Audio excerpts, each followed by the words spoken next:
कामना गर्छु, शुभकामना गर्छु हिजोका तिक्तताहरू बिर्सेर नेकपा पार्टी एक हौँ, त्यो हुन सकेन भने मुलुक र प्रजातन्त्रभन्दा पार्टी ठुलो होइन। काङ्ग्रेसलाई घाटा लाग्ला नि?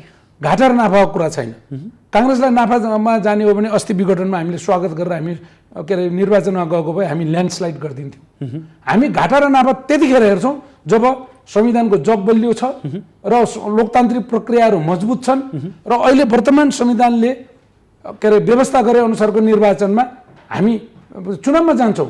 त्यसैले घाटा र नाफा धेरैले भन्छन् अवश्य पनि चुनावको कुरा रणनीतिक हिसाबले हेर्ने भने अस्ति हामी विघटनलाई समर्थन नगरेर हामीलाई घाटा भएको छ, तर नेपाली जनतालाई जुन सार्वभौम अधिकार र चाहिँ संवैधानिक सर्वोच्चताको प्रश्न उठ्छ, नेपाली काङ्ग्रेसले सम्भवतः यो के अरे गिरिजाबाबु, किशुनजी, गणेशमानजीको र सुशीलजीको महाप्रस्थानपछि नेपाली काङ्ग्रेसले सबैभन्दा राम्रो अडान लिएको र प्रजातान्त्रिक आन्दोलनमा कम्तीमा पनि विभिन्न टिक्का टिप्पणी बावजुद पनि काङ्ग्रेसले खेलेको भूमिका भनेको यो अति सौन्दर्यता छ।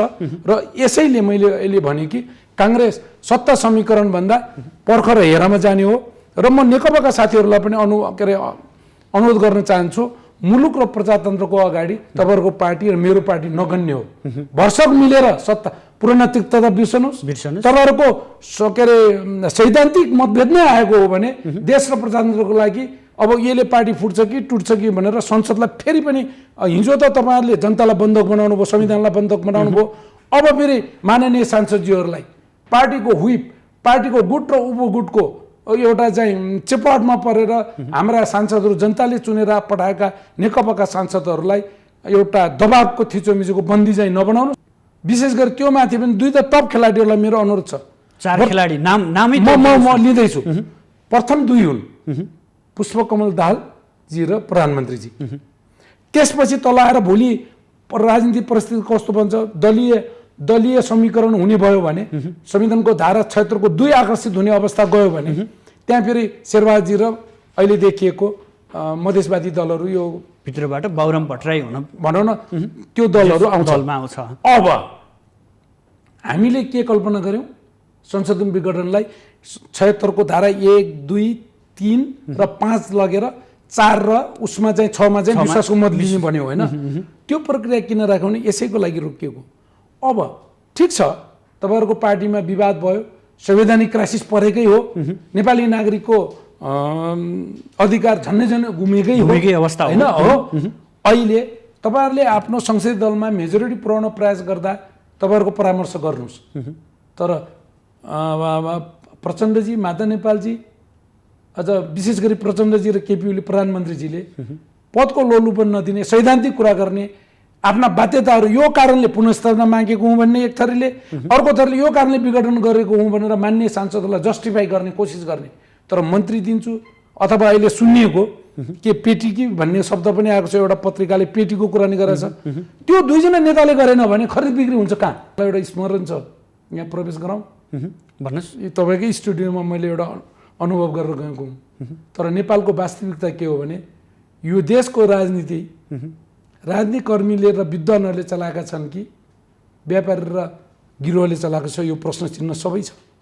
यदि अहिलेका नेताहरू त्यो बहस गर्दा यहाँ जिरो हुन बोलाइएको थियो, म हिरो भएर गएँ, धन्यवाद छ माउन्टेन टिभीलाई, म वाणिज्य मन्त्री हुँदा यो मैले स्मरण गर्ने, किनभने यस्तो दबाब प्रलोभनहरू आउँछ, मलाई पनि आएकै हो, मैले यहाँ पनि बोलेकै हो।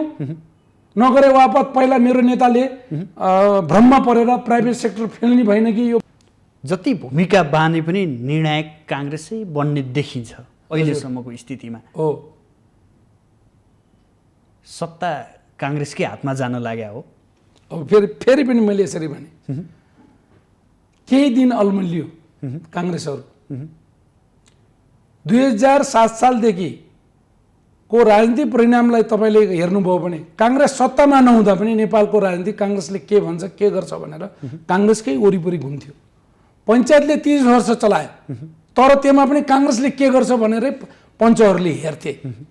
केही समय द्वन्द्व भयो देशमा, सशस्त्र आन्दोलन भयो, शान्ति प्रक्रिया आयो, कहिले माओवादी, कहिले काङ्ग्रेस, कहिले अहिलेको वर्तमान के अरे नेकपा पार्टीहरू अलि बहुमतमा आयो होलान्। तर विश्वले र इभन कम्युनिस्ट कन्ट्रीले पनि काङ्ग्रेसले के निर्णय लिन्छ भनेर हेरेको हुन्छ। सत्ता समीकरणमा गिद्धे नजर मात्र होइन कि कर्के नजर पनि लगाउनु हुँदैन। मैले नेताहरूलाई यो अपील गरिरहेको छु, मैले फेरि पनि दोहोऱ्याएर भन्छु, गिद्धे नजर होइन कर्के नजर पनि लगाउनु हुँदैन।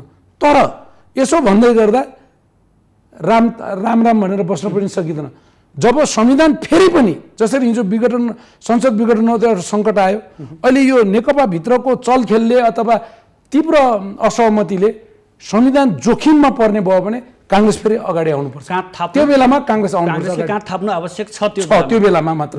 तर अहिले गिद्धे नजर पनि होइन, कर्के नजर पनि होइन।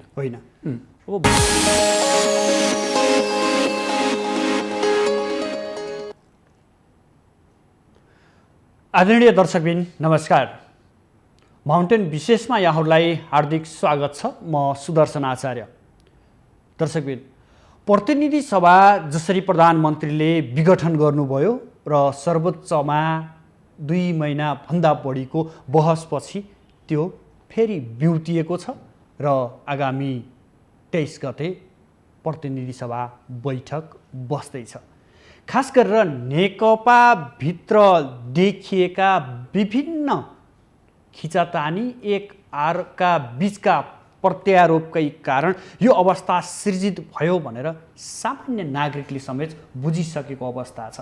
यो अवस्था रहँदै गर्दा अब बस्ने संसद बैठकमा कसरी अगाडि बढ्ने भन्ने कुराले थप पेचिलो बनेको छ। पछिल्लो राजनीति यतिखेर रस्साकसी बढ्दो छ। यो रस्साकसीका बीच संसद बैठक आह्वान गरिएको छ, संसद बैठक बस्दैछ। सत्ता समीकरणका खेलहरू भइरहेका छन्। एकले अर्को पक्षलाई, एक दलले अर्को दललाई मिलाउने प्रयास अहिले भइरहेको अवस्था छ। यही अवस्थामा प्रमुख प्रतिपक्षी दल नेपाली काङ्ग्रेस पर्ख र हेरको अवस्थामा छ। उसले भनेको छ नेकपा औपचारिक रूपमा विभाजित भइसकेको छैन, यसका कारण पनि हामी कुनै पनि पक्षलाई समर्थन गर्ने पक्षमा छैनौँ। काङ्ग्रेसको भूमिका के हुनुपर्छ र प्रजातन्त्रको हिमायती ठान्ने काङ्ग्रेसले यो निकास दिनको लागि कस्ता किसिमका पहल कदमी चाल्नुपर्छ र नेपाली काङ्ग्रेसको आगामी अधिवेशनमा कस्तो नेतृत्व आउनुपर्छ र काङ्ग्रेसको नेतृत्वमा महाधिवेशन सम्पन्नपछि सरकार कता डोर्याउनुपर्छ, देश कता लैजानुपर्छ, समृद्धिका आधारहरू के हुन सक्छन्।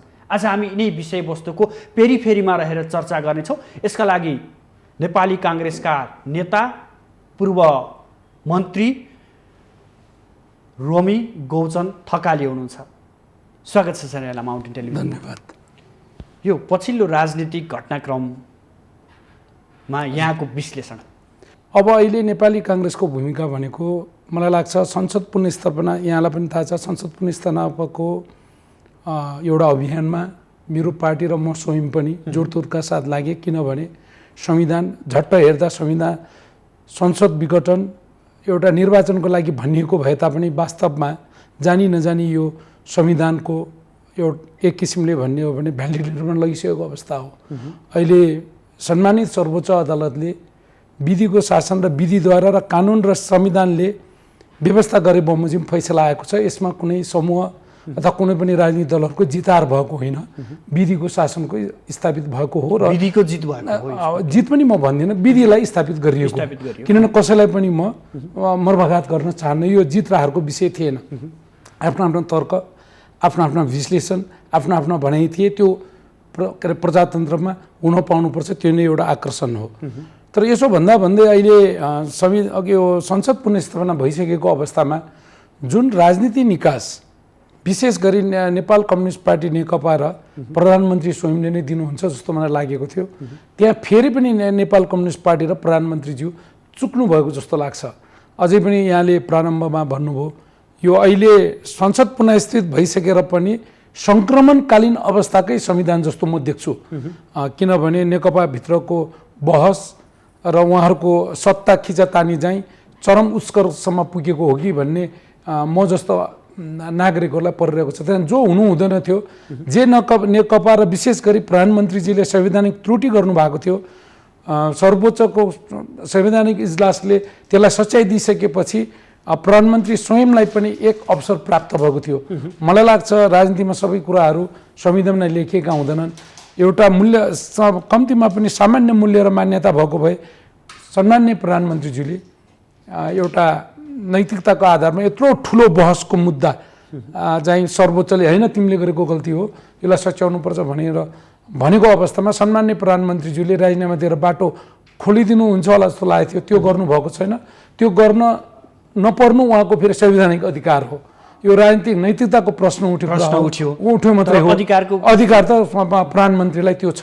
म हाउसमा फेस गर्छु भन्ने संवैधानिक अधिकार उहाँलाई छ। बाहिर आएको समाचारलाई हेर्ने हो भने उहाँले फेस गर्छु भन्नुभएको छ।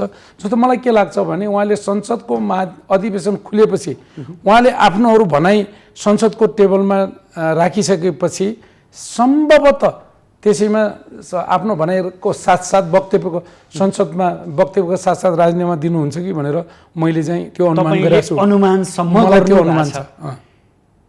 यहाँ त रमिता भयो कि सत्ता जसले सञ्चालन गरेका छ उही सडकमा आयो, नारा लगायो, आफैभित्र सत्ता पक्षभित्रै खिचतानी भयो। काङ्ग्रेस त प्रमुख प्रतिपक्षी भने त कहाँ हो कहाँ जस्तो अवस्था सिर्जित भयो। के देख्नुहुन्छ यो नेकपाको आन्तरिक कारणले देश यहाँसम्म आइपुग्नुमा ती नेकपाभित्रका शीर्ष नेताहरूलाई यहाँले कसरी विश्लेषण गर्नुहुन्छ? होइन, यस्तो हो, तपाईँहरूले भन्नुभएको कुरामा नेपाली काङ्ग्रेसको भूमिका हिजो संसद विघटन भएदेखि नै आम चर्चाको विषय बनेको हो। त्यसमा मैले इन्कार्नुपर्ने, थप विश्लेषण गर्नुपर्ने, थप बहस गर्नुपर्ने मैले आवश्यकता देख्दिनँ। आम नागरिकले त बुझ्ने नै त्यही नै हो। तर नेपाली काङ्ग्रेसको इतिहासमा तपाईँ जानुभयो भने 2004 सालदेखि कलकत्ता हुँदै यहाँ आउनुभयो भने नेपाली काङ्ग्रेसले बडो फुकी हिजो राणा शासनको विरुद्धमा सशस्त्र आन्दोलनदेखि लिएर प्रजातान्त्रिक आन्दोलन होस्, पञ्चायत विरुद्धको आन्दोलन होस्, त्यसपछि गएर 62-63 आन्दोलन, 46 सालको आन्दोलनलाई हेर्नुभयो भने हामी एकदमै कदम बाई कदम जनताको सार्वभौम अधिकारलाई पनि लिन खोज्छौँ। तर हाम्रो देश यस्तो ठाउँमा छ, दुई भीमकाय विशाल देशहरूको बिचमा छ र दुई भिन्न राजनीतिक प्रणाली, आर्थिक प्रणाली भएको देशमा निश्चय पनि हामीले स्वीकारे पनि नस्वीकारे पनि अहिलेको ग्लोबलाइजेसनको कन्टेक्स्टमा क्षेत्रीय र अन्तर्राष्ट्रिय राजनीतिक प्रभावहरू देखिन थाल्छन्। त्यसकारण चाहिँ हामीले क्षेत्रीय सन्तुलन र अन्तर्राष्ट्रिय सन्तुलनलाई कायम गरेर नेपालको लोकतान्त्रिक अभियानलाई अझ मजबुत बनाउने अभियानमा फुक्दै जाँदा अहिले पनि नेपाली काङ्ग्रेसको प्रतिपक्षको भूमिकासँग धेरै नागरिकहरू असहमत भएको मैले पाउँछु। त्यो म स्वीकार्छु। तर हामीलाई जोखिम के थियो भने मेरो विचारमा, विशेष गरी मेरो पार्टी र विशेष गरी मेरो विचारमा संसद विघटन संविधानको विघटनसँग गाँसिएको थियो। अब नेपाली काङ्ग्रेसका शीर्ष नेताहरूलाई के अप्ठ्यारो पर्यो भने निर्वाचन विघटन संविधानको विघटनसँग जोडिएको मेरो दृष्टिकोणमा र मलाई लाग्छ मेजोरिटी अफ नेपाली काङ्ग्रेसको नेताहरू र कार्यकर्ताहरूमा यो हामीलाई बुझाउन धेरै टाइम लाग्यो। र काङ्ग्रेसलाई कस्तो अप्ठ्यारो पर्यो भने वर्तमान प्रधानमन्त्रीजीको प्रशासनिक शैली त तपाईँ हामीले देखिहाल्यौँ। संविधानमा कहीँ पनि नभएको कुरा जबरजस्त ढङ्गले उहाँले व्याख्या गर्न खोज्नुभयो। त्यो आफैमा अधिनायकवादी चरित्रको एउटा स्पष्ट सङ्केत थियो। अब त्यसलाई पनि कसरी अब सामान्यीकरण गर्ने र भोलि अदालत आखिर हामीले संविधान सभा सदस्य म पनि हुँ। अब हामीले अन्तिम व्याख्याकार संवैधानिक अदालतलाई दियौँ। किन दियौँ भने आखिरमा व्याख्या गर्नु पनि त संविधान सदस्यहरूले थियो, जिउँदो संविधान सदस्यहरूले। तर हामीले किन त्यो व्याख्या गऱ्यौँ भने हामीले व्यवस्था गऱ्यौँ भने पार्टीगत व्याख्याकरण हुनसक्छ। यस्तो अप्ठ्यारो परेको बेलामा पार्टी बोकेर संविधानको अपव्याख्याहरू होलान् भनेर हामीले सर्वोच्च अदालत र संवैधानिक अदालतलाई जिम्मा दियौँ। अब यस्तो अवस्थामा पुग्यो, म व्यक्तिगत रूपमा सबैभन्दा सार्वभौम नेपाली जनता हो, नेपाली नागरिक हो। नेपाली नागरिकको सार्वभौमभन्दा कुनै पनि निकाय ठुलो छैन भन्ने मान्यताभित्र परे। तर मेरा प्रत्यक्ष नेतृत्वमा भएका जिम्मेवार भएका नेताहरू, पार्टी सभापति लगायत अन्य नेताहरूलाई एउटा एक प्रकारले भन्ने हो भने राजनीतिक सन्तुलन एउटा सम्मिलन भन्छ, कन्भेन्सन अरू मिलाउनु पर्दाखेरि चाहिँ डोल मोटल जस्तो तपाईँले भन्नुभयो जस्तो देखिएको म पनि व्यक्तिगत रूपमा प्रारम्भका दिनहरूमा नेपाली काङ्ग्रेसका नेतृत्वहरू किन कन्फ्युजनमा छन् भन्ने परेको हो। त्यसैले आफूले जति सकिन्छ एज ए नागरिक एज ए संविधान सभा सदस्य म बाहिर आएर मैले जति हो बहस मिडिया भन्नुहोस् घरमा आउने विद्वानहरू भन्नुहोस् पत्रकारजीहरू भन्नुहोस् आम कार्यकर्ता नागरिकहरूसँग म छलफल गरेँ त्यसैको परिणाम अहिले मेरो घाँटी यो भएको छ। यसको अर्थ यो होइन कि मैले यो संविधान जोगाएँ भन्ने मेरो दाबी होइन तर म आफूलाई त्यसमा सहभागी गराएँ होइन। त्यहाँदेखि अहिले के हो भन्दाखेरि अब धमिलिएको राजनीतिलाई सङ्गलो बनाउने प्रथम कर्तव्य वर्तमान प्रधानमन्त्रीजीकै नै हो। अब उहाँहरूको पार्टीभित्र म धेरै प्रवेश गर्न चाहन्न तर यति मात्रै भन्न चाहन्छु कि उहाँहरूको पार्टीभन्दा केही समय जेठो त हाम्रो पार्टी नै हो। र अघि तपाईँले भन्नुभयो कि के अरे प्रजातान्त्रिक आन्दोलनको इतिहास बोकेको पार्टीभन्दा दाबी गर्ने भनेर तपाईँले नेपाली काङ्ग्रेस भन्नुभयो। मैले त्यसलाई कसरी भन्छु भने दाबी होइन कि त्यो स्पष्ट हो। नेपाली काङ्ग्रेस भन्नु भने प्रजातान्त्रिक आन्दोलनको एउटा पर्यायवाची शब्द नै हो है। तर यद्यपि यहाँ के देखिन्छ भने तपाईँको प्रश्नमा म के भन्न चाहन्छु भने नेपाली काङ्ग्रेसले यो नेकपाको विवादभित्र पसेर अथवा यसलाई हेरेर सत्ता समीकरणमा गिद्धे नजर मात्र होइन कि कर्के नजर पनि लगाउनु हुँदैन। मैले नेताहरूलाई यो अपील गरिरहेको छु, मैले फेरि पनि दोहोऱ्याएर भन्छु, गिद्धे नजर होइन कर्के नजर पनि लगाउनु हुँदैन। तर यसो भन्दै गर्दा राम राम भनेर बस्न पनि सकिँदैन। जब संविधान फेरि पनि जसरी हिजो संसद विघटन एउटा सङ्कट आयो, अहिले यो नेकपाभित्रको चलखेलले अथवा तीव्र असहमतिले संविधान जोखिममा पर्ने भयो भने काङ्ग्रेस फेरि अगाडि आउनुपर्छ। त्यो बेलामा काङ्ग्रेस आउनुपर्छ, कहाँ थाप्नु आवश्यक छ त्यो बेलामा मात्र। तर अहिले गिद्धे नजर पनि होइन कर्के नजर पनि होइन। अब बडो रमाइलो खेल हुँदैछ कि संसद। हजुर अब हजुर के देख्नुहुन्छ? अब तपाईँ पनि उपस्थित हुनुहुन्छ त्यहाँ। हजुर सम्भावना यहाँले के देख्नुहुन्छ? अबको केही दिनभित्रको समीकरण कता जाला र त्यो पहिलो बैठक कसरी सञ्चालन होला? मलाई लाग्छ पहिलो दिनमा सम्माननीय प्रधानमन्त्रीज्यूहरू र बढी भएमा प्रमुख प्रतिपक्षका र प्रतिपक्ष दलका नेताहरूले बोल्नुहुन्छ जस्तो लाग्छ। त्यो परम्परा हो। म पहिलो 2-3 दिन 4 दिन एकदम ठुलो रसाकसी हुन्छ भन्ने मलाई लाग्दैन जो पत्र पत्रिकामा आएको छ। तर म कहाँनिर चाहिँ बढी सशङ्कित छु भने अहिले वर्तमान प्रधानमन्त्रीजीले अब प्रक्रिया पुऱ्याएर संसद विघटन गर्नेतिर लाग्नुहुन्छ जस्तो फेरि मलाई पूर्वानुमान छ। उदाहरणको लागि अहिले संविधानको धारा 76 को उपधारा 1 बमोजिमको संसदीय दलको नेता त हो, उहाँले त्यहाँबाट छोड्नु भएन। र म कामना गर्छु, शुभकामना गर्छु हिजोका तिक्तताहरू बिर्सिएर नेकपा पार्टी एक हुन्। त्यो हुन सकेन भने मुलुक र प्रजातन्त्रभन्दा पार्टी ठुलो होइन। काङ्ग्रेसलाई घाटा लाग्ला नि? घाटा र नाफाको कुरा छैन। काङ्ग्रेसलाई नाफामा जाने हो भने अस्ति विघटनमा हामीले स्वागत गरेर हामी के अरे निर्वाचनमा गएको भए हामी ल्यान्डस्लाइड गरिदिन्थ्यौँ। हामी घाटा र नाफा त्यतिखेर हेर्छौँ जब संविधानको जग बलियो छ र लोकतान्त्रिक प्रक्रियाहरू मजबुत छन् र अहिले वर्तमान संविधानले के अरे व्यवस्था गरे अनुसारको निर्वाचनमा हामी चुनावमा जान्छौँ। त्यसैले घाटा र नाफा धेरैले भन्छन् अवश्य पनि चुनावको कुरा रणनीतिक हिसाबले हेर्ने भने अस्ति हामी विघटनलाई समर्थन नगरेर हामीलाई घाटा भएको छ। तर नेपाली जनतालाई जुन सार्वभौम अधिकार र चाहिँ संवैधानिक सर्वोच्चताको प्रश्न उठ्छ, नेपाली काङ्ग्रेसले सम्भवतः यो के अरे गिरिजाबाबु किशुनजी गणेशमानजीको र सुशीलजीको महाप्रस्थानपछि नेपाली काङ्ग्रेसले सबैभन्दा राम्रो अडान लिएको र प्रजातान्त्रिक आन्दोलनमा कम्तीमा पनि विभिन्न टिक्का टिप्पणी बावजुद पनि काङ्ग्रेसले खेलेको भूमिका भनेको यो अति सौन्दर्यता छ। र यसैले मैले अहिले भने कि काङ्ग्रेस सत्ता समीकरणभन्दा पर्खर हेरमा जाने हो। र म नेकपाका साथीहरूलाई पनि अनुरोध गर्न चाहन्छु, मुलुक र प्रजातन्त्रको अगाडि तपाईँहरूको पार्टी र मेरो पार्टी नगण्य हो।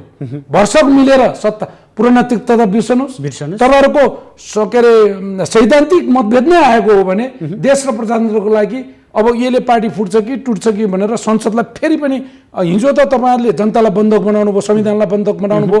अब फेरि माननीय सांसदज्यूहरूलाई पार्टीको व्हिप, पार्टीको गुट र उपगुटको एउटा चाहिँ चेपाटमा परेर हाम्रा सांसदहरू जनताले चुनेर पठाएका नेकपाका सांसदहरूलाई एउटा दबावको थिचोमिचोको बन्दी चाहिँ नबनाउनुहोस्। अब देशलाई निकास दिने पाटो प्रथमतः प्रधानमन्त्रीजीको, त्यसपछि नेकपा पार्टीको।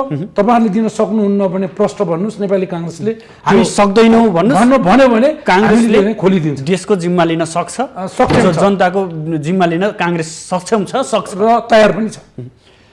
अब भनिदिनुहोस् न, यो संसद किनबेच हुन्छ अरे कि सांसदहरूलाई? हजुर, यो बडो रोचक प्रसङ्ग छ। विगतमा पनि हामीले अध्ययन गरे अनुसार होटेलमा लगेर थुन्नेसम्मका कामहरू पनि भएका थिए। यहाँसँग त लामो अनुभव छ। वास्तवमा भन्दैन यो कस्तो हो यो किनबेच भन्ने? कति सस्ता महँगा कस्ता हुन्छन् सांसदहरू? अब तपाईँले राख्नुभयो, आज बिहानको मिडियामा यो छ्यापछ्याप्टी छ। यो नेपालको संविधान जुन हामीले 2072 जारी गऱ्यौँ, यही कुरालाई मध्यनजर गरेर संसदले वैकल्पिक सरकार दिन सक्नेसम्म संसद विघटन गर्न नपाउने जुन हामीले एउटा परिकल्पना गऱ्यौँ, फ्रेमरहरू भनौँ न, अब फ्रेमरहरू भन्दा संविधान सभाका सदस्यहरूले यसको कडी नै यो किनबेच नहोस्, पदको चाहिँ प्रलोभन दिने र लिनेको कामहरू नहोस् भनेर गरिएको। तर अहिले के देख्छु भने यसको प्रथम खेलाडी भनेको 4 जना खेलाडीहरू हुन्छन्। विशेष गरी त्यो माथि पनि 2 टप खेलाडीहरूलाई मेरो अनुरोध छ। 4 खेलाडी नामै म लिँदैछु। प्रथम 2 हुन्, पुष्पकमल दाहालजी र प्रधानमन्त्रीजी। त्यसपछि तल आएर भोलि राजनीतिक परिस्थिति कस्तो बन्छ, दलीय समीकरण हुने भयो भने, संविधानको धारा 76 को 2 आकर्षित हुने अवस्था गयो भने त्यहाँ फेरि शेरबहादुरजी र अहिले देखिएको मधेसवादी दलहरू, यो भित्रबाट बाबुराम भट्टराई हुन भनौँ न, त्यो दलहरू आउँछ। अब हामीले के कल्पना गऱ्यौँ, संसद विघटनलाई 76 को धारा 1, 2, 3 र 5 लगेर 4 र उसमा चाहिँ 6 मा चाहिँ विश्वासको मत लिने भन्यो होइन। त्यो प्रक्रिया किन राख्यो भने यसैको लागि रोकिएको। अब ठिक छ, तपाईँहरूको पार्टीमा विवाद भयो, संवैधानिक क्राइसिस परेकै हो, नेपाली नागरिकको अधिकार झन्नै गुमेकै अवस्था होइन हो। अहिले तपाईँहरूले आफ्नो संसदीय दलमा मेजोरिटी पुर्याउन प्रयास गर्दा तपाईँहरूको परामर्श गर्नुहोस्। तर प्रचण्डजी, माधव नेपालजी, अझ विशेष गरी प्रचण्डजी र केपी ओली प्रधानमन्त्रीजीले पदको लोलुपन नदिने, सैद्धान्तिक कुरा गर्ने, आफ्ना बाध्यताहरू यो कारणले पुनर्स्थापना मागेको हुँ भन्ने एक थरीले, अर्को थरीले यो कारणले विघटन गरेको हुँ भनेर मान्ने सांसदहरूलाई जस्टिफाई गर्ने कोसिस गर्ने। तर मन्त्री दिन्छु अथवा अहिले सुनिएको के पेटीकी भन्ने शब्द पनि आएको छ, एउटा पत्रिकाले पेटीको कुरा नि गरेछ। त्यो 2 जना नेताले गरेन भने खरिद बिक्री हुन्छ कहाँ? मेरो प्रश्न यो। तर दुवै पक्षले खरिद बिक्री हुँदैछन् सांसद भनेर उनीहरू आफैले अभिव्यक्ति दिए भनेको मतलब उनीहरूले गर्दैछन्। उनीहरूले नगरेपछि सांसदहरू जान्छन् कहाँ?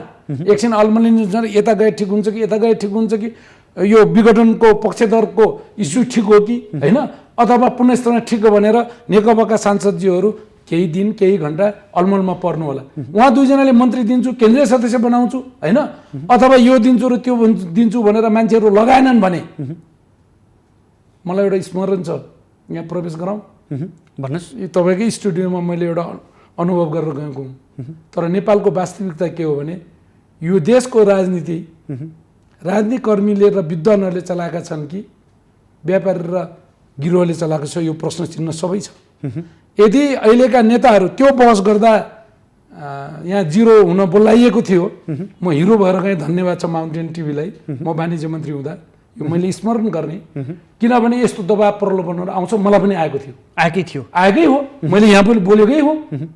नगरे वापत पहिला मेरो नेताले भ्रममा परेर प्राइभेट सेक्टर फेल्ने भएन कि यो वाणिज्य मन्त्री भनेर तपाईँले प्रसङ्ग निकाल्नुभयो। जनताले भुलेको पनि हुनसक्छ, त्यो घटनाक्रमलाई छोटकरीमा बताइदिनुहोस् न। बताइदिउँ? वास्तवमा मलाई, म एउटा ग्रामीण अर्थतन्त्र बलियो नहुनेसम्म नेपालको अर्थतन्त्र बजेट घाटालाई न्यूनीकरण गर्न सकिन्न भन्ने इथिक्सबाट हिजो पनि आज पनि म त्योमा आएको छु। केही यस्ता द्विपक्षीय चासाका व्यापारहरू थिए र केही अधिकार वाणिज्य मन्त्रालयले निजी क्षेत्रलाई दिएको थियो। त्यो अधिकारको दुरुपयोग भयो भन्ने अख्तियारले पनि लेखिएको थियो र सरकारवाला देशहरूले पनि मलाई सम्झाइरहेको अवस्था थियो, उच्चतम तहमा कुरा भइरहेको थियो। त्यो तस्करी रोक्नलाई मैले अभियान गर्दा म निजी क्षेत्र अनफ्रेन्डली थिएन र म थकाली समुदायको हुँ, थकाली भन्ने बित्तिकै व्यापारी समुदाय हो। म जतिको के अरे प्राइभेट सेक्टर अनफ्रेन्डली हुन्छ भने को फ्रेन्डली हुन आउँछ? मेरोमा विद्वताको कमी भएको हुनसक्छ, अनुभवको कमी हुनसक्छ, मेरो नियतमा खराबी थिएन। मैले त्यो साना किसानहरू र नेपाली ग्रोअरहरूलाई बनाउँदै थिएँ। त्यो ठुलो मात्रामा चाहिँ चलखेल हुँदो रहेछ। त्यो चलखेलमा मैले घुँडा टेकिनँ र यतिसम्म भयो कि दुःखको साथ भन्नुपर्छ, मेरो जे जस्तै उचाइ अथवा बुचाइ भयो त्यही घटनाले भयो। मलाई मन्त्री हटाउन प्रयासहरू गरिए, मेरा नेताका डेलिगेसनहरू गएपछि मैले आदरणीय शेरबहादुरजीलाई भेटेर मैले भएका कुराहरू सबै भने। उहाँले भन्नुभयो वाणिज्य मन्त्री गो हेड।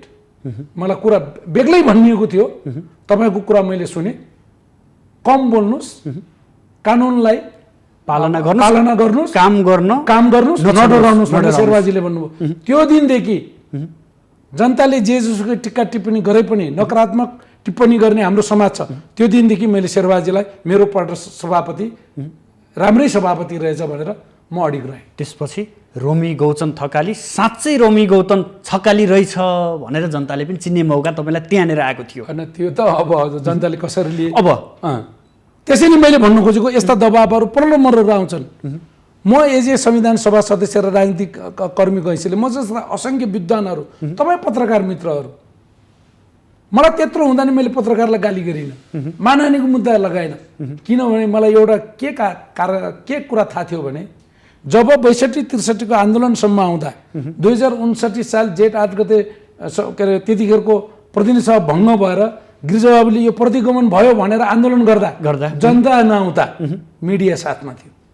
र आज तपाईँ जस्ता हजारौँ पत्रकार मित्रहरूलाई र त्यो विद्वान वर्गहरू जो मण्डलमा आए र न्यायमूर्तिलाई म धन्यवाद दिन चाहन्छु। अहिलेको संसद विघटन सँगसँगै चाहिँ संविधानको विघटनसँग जोडिएको थियो, यो बचाएको पनि तपाईँहरू नै हो। अझै मैले बुझ्न चाहेँ कि हजुर यो किनबेच भनिन्छ, जनताहरूले आम नागरिकहरूले पनि कस्तो खालको किनबेच होला भन्ने एउटा कौतूहलता पनि रहन्छ। अझै गहिरिएर भनिदिनुहोस् न, यो किनबेच कसरी हुन्छ? पैसामा खरिद्ने हो कि अथवा पल लोलुप्तामा खरिद्ने हो कि के हुन्छ? त्यहाँ खेल कस्तो हुन्छ? यो मैले पछिल्ला दिनमा निर्वाचित यो संविधान बनेर आइसकेका निर्वाचित मान्य प्रतिनिधि सभा सदस्यहरूको इन्टिग्रिटीमा आत्मसम्मानमा मैले क्वेसन गर्दिनँ, तर पनि मिडियामा त्यतिकै कुरा आएन होला।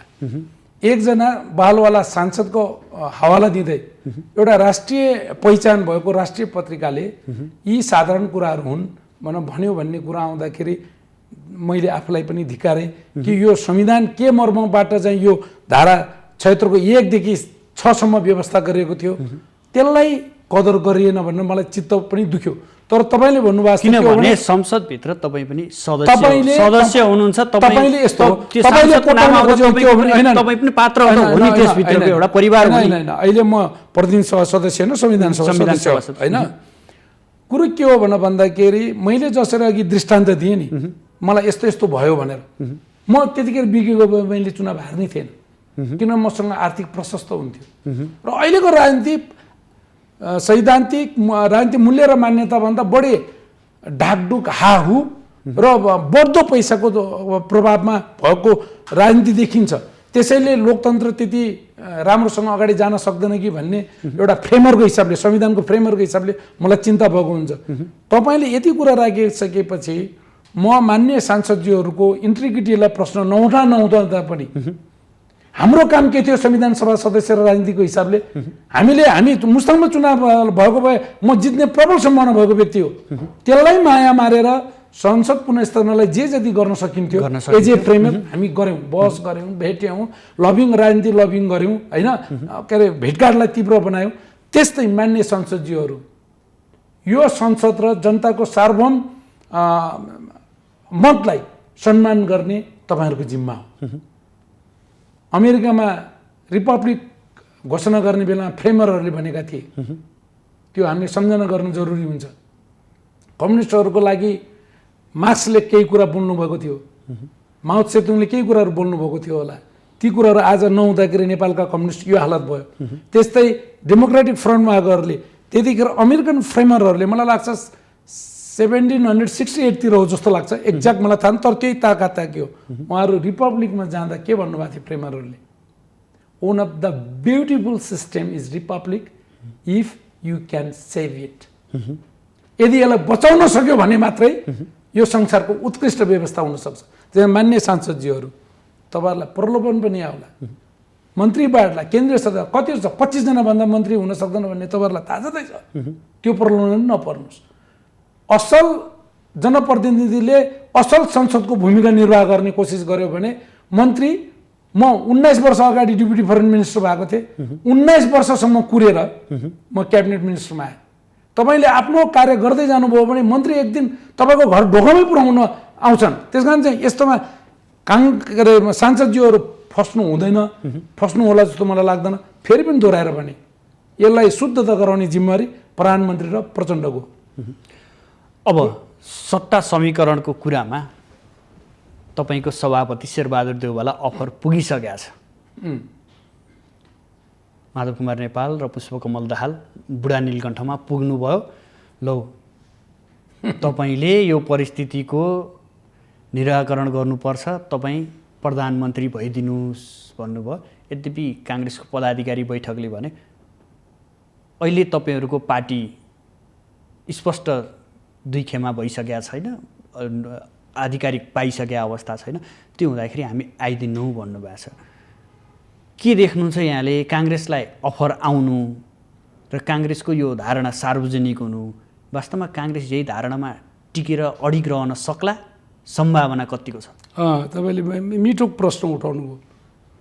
मलाई एकदमै जान्न पल्टन खोजेको होइन, तर एकदमै कम्प्लिटली म चाहिँ प्रजातान्त्रिक धारको भएको हुनाले मलाई पनि दुविधा लाग्थ्यो। शेरबहाजी, रामचन्द्रजी जस्ताहरू त बीपीसँग संगत गर्दै आउनु भएको हो नि। यो निर्णय मैले पनि सुनेको हुँ, बुझेको हुँ कि कांग्रेसको नेतृत्व गर्न अफर गर्दा पहिला तपाईहरुको नेकपाको कुरा मिलाउनुस्। अहिले हामीलाई हतार छैन, पदाधिकारी बैठकबाट निर्णय गर्नुपर्छ भनेर जुन जो मित्रहरू साथीहरू उपस्थित भएर ती अफर दिने मित्रहरूलाई भन्नुभयो नि, त्यो बीपीसँग संगत गरेर आएको प्रतिबिम्बित भयो। त्यो अनि त्यस अर्थमा अहिले वर्तमान नेतृत्व, त्यसमा रामचन्द्रजी, शेरबहाजी जो हुनुहुन्थ्यो, मलाई उहाँहरूले प्रजातान्त्रिक मर्मको जडा पक्राउनु भयो भन्ने हो। तर पनि यसो भन्दै पनि अब तपाईँ नेकपालाई कुन धार भन्ने? दुईटा पार्टी त छैन। सबभन्दा राम्रो उहाँहरू मिलेकै हुन्छ। त्यसका कक्कललाई कारबाही गर्नुपर्ने हो, कक्कलले पार्टी छोड्नुपर्ने हो, छोडेर जाँदा पनि हुन्छ। त्यो गर्न सक्नुपर्ने उहाँहरू पार्टी फुट्दा पनि हुन्छ। उहाँहरू बेग्लै पार्टी समीकरण भएर लगेको यो पार्टीगत राजनीतिमा पार्टीहरू मिल्छन्, जुट्छन्, पुराना पार्टीहरू हराउँछन्, नयाँ नयाँ विवेकशील पार्टी पनि आए, जनाधिकार फोरम आए होइन, यस्ता निर्माण हुँदै जान्छन्। गतिशील समय र समाजमा यो जनताको चाहना अनुसार नेतृत्व पनि रूपान्तरण र परिवर्तन हुँदै जान्छ। तर नेपाली कांग्रेसले जुन निर्णय गर्यो त्यो बिन्दुसम्म मेरो सहमत छ। त्योभन्दा बढी चलखेल गर्न चाहिँ हुँदैन। तर कांग्रेसले त्यो समातेको जरा भन्नुभयो, त्यो जरा छोड्छ कि भन्ने आधारहरू त धेरै छन् नि। सुन्नुहोस्, अबको यो वैज्ञानिक युग र साइन्टिफिक समाज र म त भन्छु यो डिजिटल जेनेरेसन हो। तपाईहरुको जेनेरेसन डिजिटल जेनेरेसन हो। हामी जस्ताहरू पनि छौँ। अनैतिक निर्णय हुन पदाधिकारी र केन्द्रीय समितिले मात्रै गरेर पुग्दैन। आम नेपाली कांग्रेस इतिहास प्रजातान्त्रिक आन्दोलनको लागि घरखेत उडाएर नाङ्गो पेट र भोको पेट र नाङ्गो खुट्टा हिँडेका असंख्य कार्यकर्ता र कांग्रेसभन्दा पनि बाहिर भएका लोकतान्त्रिक विचार समाज्ने कांग्रेसको रणनीतिक र राजनीतिक लक्ष्यसँग मेल नखाने असंख्य प्रजातान्त्रिक आन्दोलनका समाज छन्। तिनीहरूको चासो बाहेक कांग्रेस जान सक्दैन। कांग्रेस गयो भने कांग्रेस पनि हिजोको राप्रपा जस्तो हुन्छ। विगतमा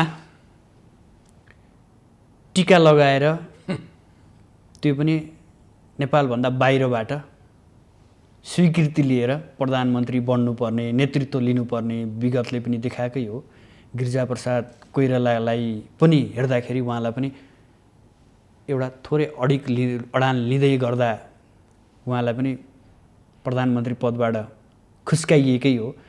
के देख्नुहुन्छ यहाँले यो समीकरणमा पनि कतै न कतै हाम्रो माटोभन्दा बाहिरी माटोले भूमिका खेल्न सक्छ भन्ने कुरा यहाँ कतिको देख्नुहुन्छ? तपाईँको प्रश्नको उत्तर म यसरी दिने कोसिस गर्छु, जुन वास्तविकता पनि हो। यो प्रश्न बारम्बार मलाई सोध्ने गर्छन्। सम्भवतः म गिरिजाबाबु हुँदा परराष्ट्र समिति र पहिला डेपुटी फरेन मिनिस्टर भएको नाताले पनि होला, मेरो एउटै उत्तर हुन्छ। अघि तपाईँले सांसदज्यूहरूको खरिद बिक्रीको कुरा गर्नुभयो, त्यसमा मैले कहाँ लाएर जोडेँ? यो खरिद बिक्रीको प्रश्न केपी ओलीजी र अहिले प्रचण्डजीलाई दिनुभएको छ, दिएको। त्यस्तै राष्ट्रिय अन्तर्राष्ट्रिय राजनीतिक खिचातानी रणनीतिमा प्रभाव पार्न खोज्नु, नेपालभित्र आफ्नो राजनीतिक प्रभाव, आर्थिक प्रभाव बढाउन खोज्नु उनीहरूको प्रयास हुन्छ होला। यदि नेपालका नेताहरू बिकेनन् भने विदेशीहरूले खेल्छन् कहाँ? त्यसैले विदेशीले खेल्छ भनेर आरोप लगाएर हामी चोखिन पाउँदैनौँ। हामी बिक्नु हुँदैन। त्यसैले मैले विदेशीलाई दोष दिने मैले गरेको छैन। उनीहरूको चासो हुँदैन भनेर पनि मैले प्रतिवाद गरेको छैन। दौडधुप त हुन्छ नि, यो अस्थिरताको समयमा दौडधुप गर्छन् देखिन्छ। उहाँहरूले गर्नुहुन्छ। मलाई मैले विश्वेश्वर प्रसाद कोइरालासँग पनि केही समय संगत गर्ने मौका पाएँ। गिरिजाबाबुदेखि तलका किसनजीहरूसँग त प्रशस्त उठबस भयो। मलाई राम्रोसँग थाहा छ। बाहिर जे भन्ने गरे पनि राष्ट्र र राष्ट्रियताको लागि राजनीतिक उदारीकरण, आर्थिक उदारीकरण, लोकतान्त्रिकरणमा अन्तर्राष्ट्रिय कम्युनिटीसँग सहकार्य हुन सक्छ। तर नेपालको राजनीतिक आर्थिक व्यवस्था, सामाजिक व्यवस्थामा निर्णय गर्ने अधिकार नेपालीले राख्छ भन्ने कुरो कम्तीमा पनि कोइराला फ्यामिलीहरूले र अहिले हुनुभएका नेताहरूले विदेशी शक्तिसँग कुरा सुन्नुभयो होला, भ्रमणहरू आदान प्रदान भयो होला, तर घुँडा टेकेको अनुभव मलाई छैन। यो मैले एकदम स्पष्टका साथ भन्न सक्ने कुरा हो। रुमी गौचन थकाली हजुर जे छ त्यो बोल्ने मान्छे हो। हजुर यसरी शङ्का छ यसमा? यसरी चिनिन्छ। हजुर अब भनिदिनुहोस् न, यो गठन प्रक्रियामा जति भूमिका बाँधे पनि निर्णायक काङ्ग्रेसै बन्ने देखिन्छ अहिलेसम्मको स्थितिमा। हो, सत्ता काङ्ग्रेसकै हातमा जान लाग्यो हो। अब फेरि पनि मैले यसरी भने केही दिन अल्मलियो काङ्ग्रेसहरू। 2007 सालदेखि को राजनीतिक परिणामलाई तपाईँले हेर्नुभयो भने काङ्ग्रेस सत्तामा नहुँदा पनि नेपालको राजनीति काङ्ग्रेसले के भन्छ के गर्छ भनेर काङ्ग्रेसकै वरिपरि घुम्थ्यो। पञ्चायतले 30 वर्ष चलायो, तर त्यसमा पनि काङ्ग्रेसले के गर्छ भनेरै पञ्चहरूले हेर्थे। केही समय द्वन्द्व भयो, देशमा सशस्त्र आन्दोलन भयो, शान्ति प्रक्रिया आयो। कहिले माओवादी, कहिले काङ्ग्रेस, कहिले अहिलेको वर्तमान के अरे नेकपा पार्टीहरू अलि बहुमतमा आयो होलान्। तर विश्वले र इभन कम्युनिस्ट कन्ट्रीले पनि काङ्ग्रेसले के निर्णय लिन्छ भनेर हेरेको हुन्छ। यो महत्त्व काङ्ग्रेसले कति बुझेको छ? हाम्रो काङ्ग्रेसभित्र बिपीले यसरी नसामा हालेर पठाइदिनु भएको छ कि हामी अन्तर्राष्ट्रिय समुदाय, विशेष गरी दुई छिमेकी मुलुकसँग अत्यन्त सौहार्दपूर्ण, अत्यन्त भरपर्दो विश्वासिलो सम्बन्ध राख्नुपर्छ भन्छौँ। यति भन्दा नि बिपीले एउटा कुरा भनेर जानुभएको छ, ए नेपाली काङ्ग्रेस हो, ए नेपाली दाजुभाइ दिदीबहिनी। कति मिठो छ त्यो कुरा, एउटा शब्दमा सबै कुरा छ। तिमीलाई यो देशको विषयमा निर्णय गर्न कठिन भयो भने तिमीले टेकेको माटो एकमुठी हातमा ल्याऊ, त्यो माटोले जे भन्छ त्यही निर्णय गर भनेको छ। सबै कुरो त्यसैमा छ। नेपाली काङ्ग्रेस त्यसैमा अड्नुपर्छ। म बिपीको एउटा अनुयायी भएको हुनाले शशाङ्क कोइरालाजी, शेखर कोइरालाजी, सुजाताजीले के भन्नुहुन्छ, के गर्नुहुन्छ, परिवर्तित छ। चेतनशील समाज हो, परिवर्तन, विचारहरू परिवर्तन हुँदै जान्छन्। म बिपीको त्यो धारबाट आएको हुनाले कम्तीमा पनि मेरो नेपाली काङ्ग्रेस र नेपाली जनता र अरू राजनीतिक दलहरूले आफ्ना आफ्ना अन्तर्राष्ट्रिय लबिङहरू गर्लान्, तर यो माटोको धरतीको प्रश्न आउँदा त्यही माटोले जे भन्छ त्यही गर्छन् भन्ने विश्वासका साथ मलाई विदेशीले चलखेल गर्न खोजेका छन्, विदेशी प्रभुहरूले यो गर्छन् भन्ने जुन तर्क वितर्कहरू आउँछन्, बहसहरू आउँछन्, त्यसमा मेरो एउटै भनाइ छ, उहाँहरूले गर्न खोज्नुहुन्छ होला। कसैले प्रजातान्त्रिक आन्दोलनलाई बलियो बनाऊ भन्ला, कसैले कम्युनिस्ट ढाँचाको फ्रेमवर्क चाहियो भन्ला, कसैले मिलिट्री कुनै गर भन्ला। तर यद्यपि यो कार्यान्वयन कसले गर्ने हो? मैले अस्ति पनि एउटा सन्दर्भमा भने भारतको प्रधानमन्त्री नरेन्द्र मोदीजी आएर गर्ने हो, चीनको सी जिङपिङ आएर गर्ने हो, अहिले जो बाइडेन आएर गर्ने हो, अहिले म्यानमारको सैनिक शासन गरेको आएर गर्ने हो, गर्नु पनि त नेपाली होला। धन्य फेरि सायद तपाईँ अन्तिममा पनि आउनुभएको होला। नेपालमा म यति विश्वस्त थिएन कि नेपालमा प्रजातान्त्रिक र लोकतान्त्रिक जग यति बलियो भइसकेको छ, यति मजबुत भइसकेको छ भन्ने मैले कल्पना गरेका थिइनँ। मफसलमा तपाईँले जे पढ्नुभयो मैले पनि त्यही पढेँ, त्यही सुने। सङ्कटकाल लागु हुन्छ, सेना बाहिर आउँछ, अदालतको सेटिङ छ, अब चाहिँ विगत चुनाव भएरै छोड्छ, जसरी नै गर्दै गर्छ। यी सबै गलत साबित भइसकेको अवस्थामा नेपालको सेना, नेपालका सुरक्षाकर्मीहरू अनुशासित र पेसागत ढङ्गले निपुण रहेछन् भन्ने कुरो पनि नबोलिकन सिद्ध गरिदिए। नेपालका न्याय प्रणाली पनि कसैको सेटिङमा होइन अथवा दबावमा होइन, भिडमा होइन भनेर पनि सिद्ध गरिदिए। तपाईँ जस्तो पत्रकारहरूलाई पनि, म जस्तो राजनीति गर्ने मान्छेहरूले पनि बारम्बार विभिन्न खालका आरोपहरू लाग्थे। तपाईँले पनि अघि पछि जे जस्तो शीर्षकमा हामीले समाचार बनाइए पनि लोकतन्त्र सङ्कटमा पर्दा अपवादका केही मिडिया बाहेक सबैले चाहिँ एकजुट भएर तपाईँ हामीले यहाँसम्म आउँछौँ भने नेपालमा नेपालको नेपाली नागरिकको सर्वोच्चता, नेपालको सार्वभौमता सबै बलियो मजबुत भइसकेको रहेछ। त्यसकारण हामी देशी विदेशीको चर्चा परिचर्चा गरेर, आरोप लगाएर, शङ्का उपशङ्का गरेर गर्नुभन्दा पनि नेपाली जनता सार्वभौम छन्, सक्षम छन् भनेर विश्वास गरौँ। तपाईँलाई यहाँसम्म आमन्त्रण गरिसकेपछि एउटा प्रश्न सोध्नै पर्छ। हजुर, आगामी भाद्रमा काङ्ग्रेसको महाधिवेशन हुँदैछ। हजुर,